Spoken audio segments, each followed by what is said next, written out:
विश्वविद्यालय अनुदान आयोग यूजीसी द्वारा उच्च शिक्षण संस्थानों में लागू किए गए नए नियमों को लेकर देश भर में विरोध होता जा रहा है। सरकार जहां इन नियमों को जातिगत भेदभाव रोकने और समानता को बढ़ावा देने की दिशा में अहम कदम बता रही है, वहीं दूसरी ओर कई सामाजिक संगठनों और वर्गों ने इन्हें समाज को बांटने वाला और एक वर्ग विशेष के खिलाफ बताया है।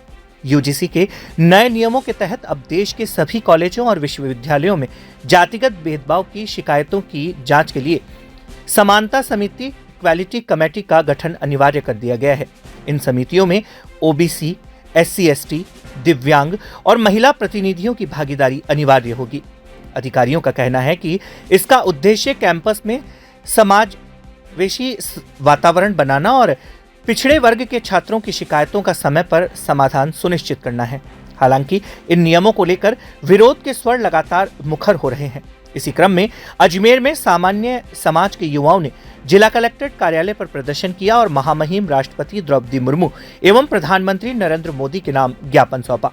प्रदर्शनकारियों का कहना है कि यह नियम शिक्षा के नाम पर समाज को जातियों में बांटने का कार्य करेगा, जिससे आपसी सौहार्द और सामाजिक समरसता प्रभावित होगी।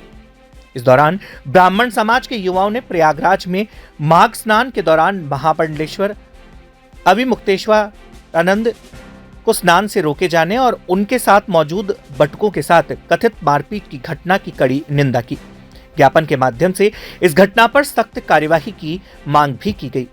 प्रदर्शनकारियों ने चेतावनी दी कि यदि उनकी मांगों पर गंभीरता से विचार नहीं किया जाता है तो आंदोलन को और व्यापक रूप दिया जाएगा। यूजीसी का जो नियम आया है उससे समस्त सामान्य वर्ग पे कुठाराघात हो रहा है, क्योंकि जब शुरुआत हुई उसकी गजट की, मेरे हाथ में गजट है, कई लोग बोल रहे हैं गजट नहीं देखा है, गजट मेरे हाथ में है। जब शुरुआत होती है लिंग अनुपात, लिंग के, धर्म के और फिजिकल डिसेबिलिटी के, उसमें भेदभाव नहीं होना चाहिए, जातिगत भेदभाव नहीं होना चाहिए। पर जब बाद में उसमें स्पेशल क्लॉज एक डाला जाता है कि एसटी, एससी, ओबीसी के खिलाफ नहीं होना चाहिए, तो आपने क्या सामान्य वर्ग को पहले से दोषी मान लिया कि सामान्य वर्ग ही करेगा भेदभाव, कोई और भेदभाव नहीं करेगा?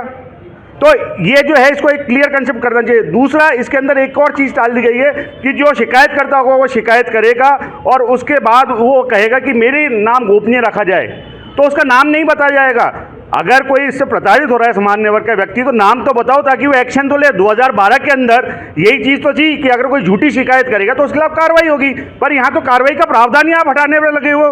तो ये जो एक्ट है कहीं ना कहीं हम सामान्य वर्ग को जो है कहीं ना कहीं ठेस पहुँचा रहा है और हमारे जो आने वाली पीढ़ी है उसके लिए अंधकार में जाएगा, क्योंकि ब्लैकमेलिंग शुरू हो जाएगी इससे। तो इसके अंदर इसको क्लेरिफाई करा जाए कि सामान्य वर्ग की जगह जहाँ पे आपने ओबीसी तक आ गए वहाँ पर आप सामान्य वर्ग भी डाल देते, जनरल कास्ट, बात ही खत्म हो जाती सारी। आपने वो नहीं डाला वहाँ पर, तो ये कहीं ना कहीं एक खराब नियम है और सरकार को समझना चाहिए कि हम कहीं ना कहीं हमारी भावनाएं आज हुई हैं सामान्य वर्ग की। और दूसरी बात है, हमारी आने वाली जो पीढ़ी है उसको हम क्या बोलेंगे, उनके साथ ब्लैकमेलिंग शुरू हो जाएगी इसकी आड़ लेकर। कोई चुनाव लड़ना चाहता है, कोई बेचारा अच्छा पढ़ाकू लड़का है, उसके खिलाफ आप कंप्लेन कर दोगे और कंप्लेन करने के बाद कोई एक्शन नहीं होगा, और एक्शन हो भी गया तो ये नहीं बताया जाएगा किसने करी थी। तो डर तो खत्म ही कर रहे हो आप दूसरे समाज में।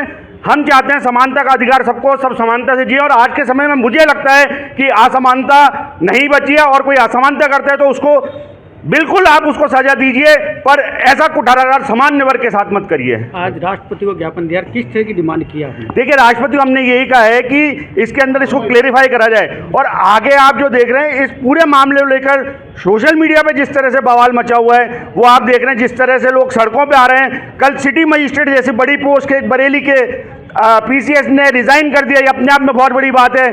कई लोग इसके समर्थन में आ रहे हैं, तो हमारे बच्चों का भविष्य बताना पड़ेगा और हमें हमारे बच्चों की भविष्य लड़ाई लड़नी पड़ेगी। गुंजन शर्मा।